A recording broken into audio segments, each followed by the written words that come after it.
El Estado es constructor de una situación en donde algunos tienen derechos más extensos que otros, algunos tienen privilegios y otros no. Roberto Gargarella. Bienvenidos a Parmenas Radio. ¿Cómo están hoy? Espero que bien.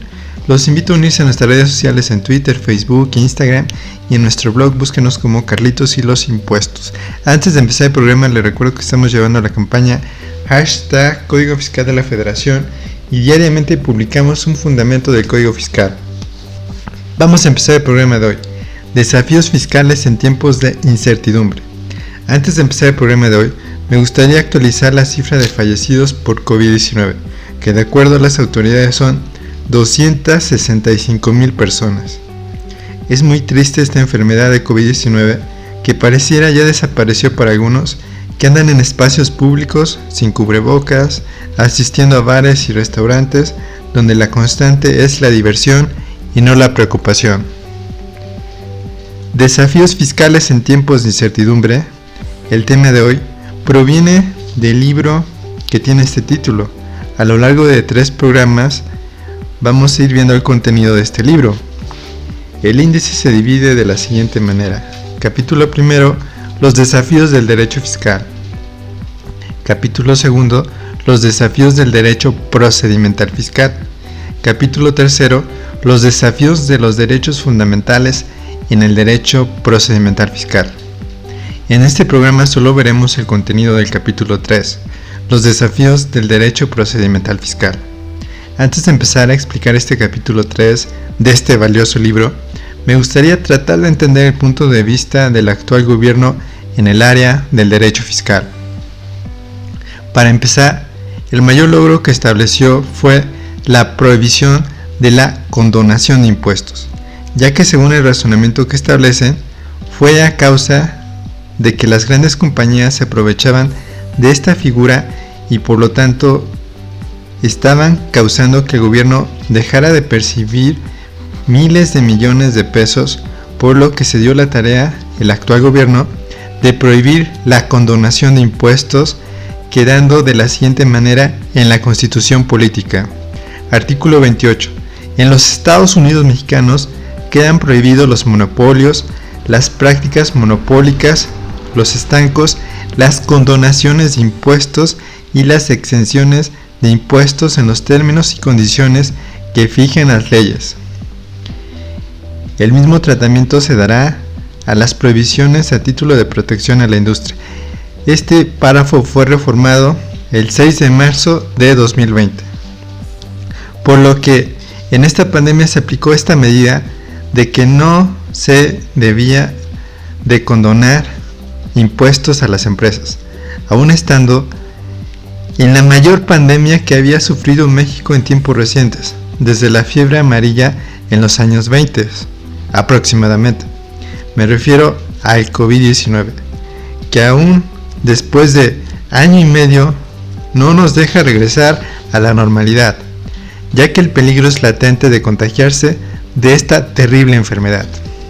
En el Código Fiscal de la Federación todavía está establecido la condonación de impuestos, que menciona, artículo 39, el Ejecutivo Federal mediante resoluciones de carácter general podrá, fracción primera, condonar o eximir total o parcialmente el pago de las contribuciones y sus accesorios en casos de catástrofes sufridas por fenómenos meteorológicos, plagas o epidemias, en donde muy hábilmente salieron decretos de COVID-19 por parte de la Secretaría de Salud, donde se refería a la epidemia como emergencia sanitaria, provocando que aunque se usara un medio de defensa para solicitar la condonación de impuestos, estos fueran rechazados por establecer que en los decretos solo se mencionaba emergencia sanitaria. Por lo que a lo largo de un año y medio las empresas quedaron a su suerte, con el pago de sus gastos, incluidos los impuestos, que a algunas personas tuvieron presente que en los primeros meses no pudieron pagar todos estos gastos y sus negocios quebraron, por lo que ahora ya no van a pedir la condonación de impuestos. Cabe mencionar que esta figura de la condonación, dicen los expertos, sirve porque al existir tantas leyes fiscales que no se pueden entender por su complejidad, existen contribuyentes de empresas pequeñas y medianas que es su única forma de continuar con sus negocios, porque al fincar créditos de miles de pesos no tienen cómo pagarlos, originando su cierre de su negocio y la pérdida de trabajos que dieran por venta de sus productos y servicios. Actualmente existe para las reformas fiscales de 2022 una propuesta que le llaman régimen de confianza. Tiene la finalidad de realizar el cálculo de los impuestos de forma preliminar, basado en los CFDI de ingresos emitidos y gastos recibidos, algo similar a lo que actualmente se utiliza en la declaración anual de las personas físicas. De acuerdo con la información proporcionada por el SAT, la creación de este régimen podría aumentar la base de contribuyentes de un 20% hasta un 30%, es decir, cerca de 20 millones de contribuyentes. Esto, en resumidas cuentas, son las ideas de cómo mejorar el área de impuestos, pero desde el punto de vista de las autoridades fiscales, que se hacen en los medios de comunicación, es decir, prohibir la condonación de impuestos y ahora, al parecer, calcularlos por parte del SAT para incrementar los ingresos por impuestos por parte del gobierno.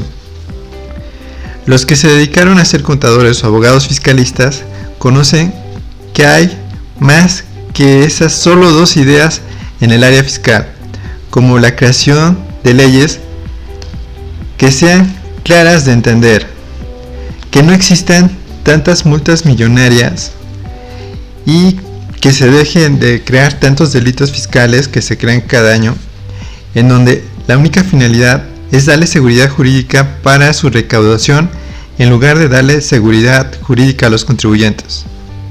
Antes de continuar, recordemos que los impuestos son para que el Estado se financie para su existencia y para que pueda realizar el presupuesto de egresos en base a mi sugerencia, que se haga en base a derechos humanos. Vamos a comerciales y regresamos. Ya regresamos. Antes de continuar, me gustaría explicar qué es el presupuesto de egresos. Este debería ser una herramienta para acabar con los problemas sociales como la salud pública que sea de buena calidad, la educación que sea de buena calidad, el cuidado al medio ambiente, la seguridad pública que sí nos cuide, ya que si no se atienden estas problemáticas jamás lograremos el bien común, es decir, una sociedad para poderte desarrollar sin importar a qué te dediques, como podría ser el caso de un empresario profesionista. ¿De qué trata el capítulo 3 del libro Desafíos Fiscales en Tiempos de Incertidumbre? En el bloque anterior vimos cómo se veía el área fiscal desde el punto de vista del gobierno que vemos en los medios de comunicación. El capítulo 3, los desafíos de los derechos fundamentales en el derecho procedimental fiscal, es lo que vamos a ver en el bloque de hoy. El autor empieza explicando que este tema de derechos fundamentales en el proceso fiscal lo va a abordar desde el punto de vista de una debida actuación de las autoridades fiscales y no de los derechos dentro de los juicios fiscales.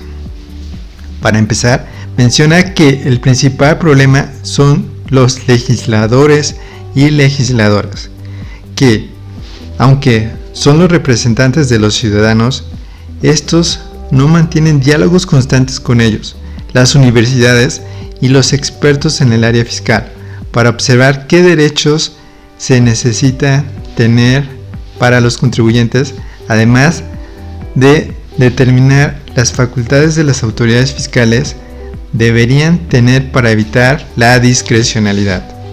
Continuando con esta idea, el autor sugiere que las leyes fiscales deberían ser todas emanadas del Congreso de la Unión, ya que eso daría seguridad jurídica a los contribuyentes, ya que en la actualidad la Secretaría de Hacienda emite las misceláneas fiscales y criterios no vinculativos, que no siendo ley son obligatorios para los contribuyentes, además que estos provocan inseguridad jurídica por no provenir de un proceso legislativo y por sus constantes cambios.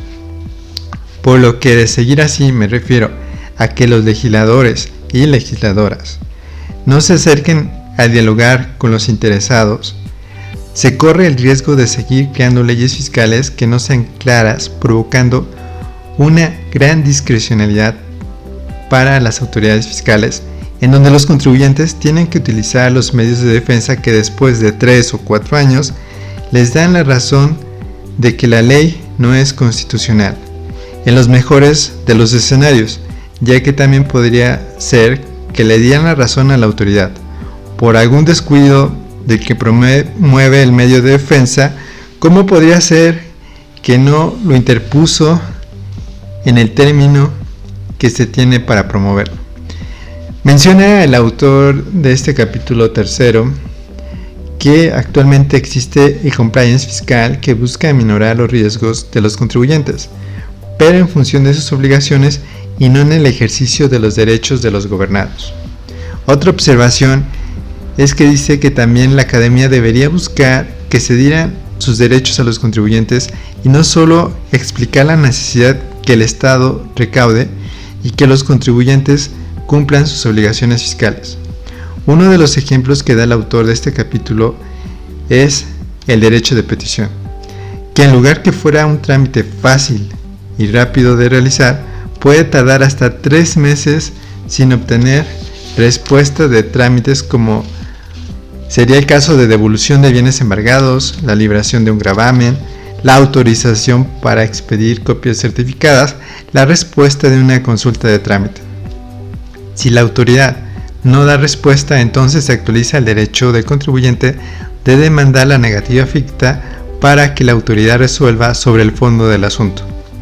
Por lo que, en este ejemplo de derecho de petición, debería ser legislado para que se haga un término menos largo en trámites sencillos de resolver para que el contribuyente pueda continuar con su actividad comercial.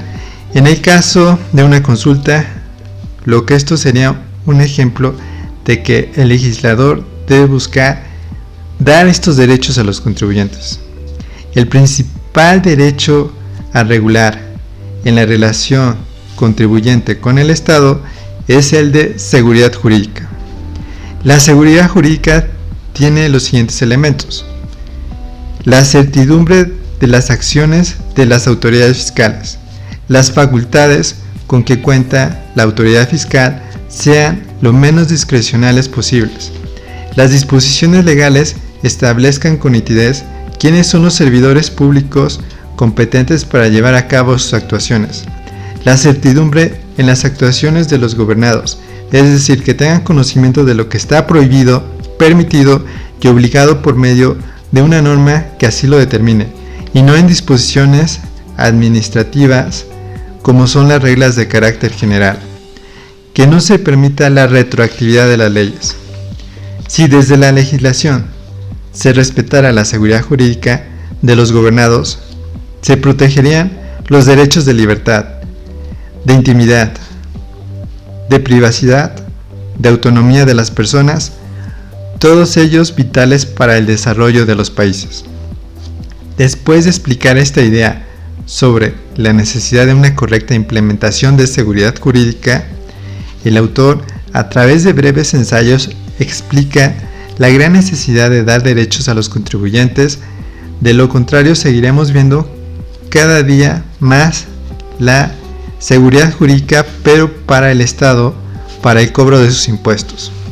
Los temas que menciona en este capítulo 3 son los siguientes: constancia de cumplimiento de los contribuyentes, delitos fiscales que son de prisión preventiva, listado de contribuyentes incumplidos que deben créditos fiscales, que utilizaron facturas de operaciones inexistentes, listados de proveedores con operaciones inexistentes, facturas de operaciones inexistentes, obligación de reportar esquemas reportables de los asesores fiscales, desaparición de la compensación universal, acumulación de facultades de las autoridades fiscales, principio de proporcionalidad de las contribuciones. Como vimos con este capítulo 3, establece que el derecho fiscal debe ser modificado con base al principio de seguridad jurídica, para que la hacienda pública no solo busque recaudar creando multas y delitos fiscales, con leyes poco claras que solo provoca incertidumbre jurídica, que provoca que en lugar de poder desarrollarte en tu país como empresario o profesionista, pienses en tener que buscar otro país que te dé la seguridad jurídica que tu país no te puede dar. Es decir, leyes claras que entiendas cuáles son tus obligaciones y derechos fiscales, además de las facultades que deben tener las autoridades fiscales para el cobro de los impuestos, sin dejar estas facultades a que sean discrecionales que provocan la corrupción. Espero les haya gustado el programa de hoy, donde dimos nuestro punto de vista sobre desafíos fiscales en tiempos de incertidumbre, capítulo 3.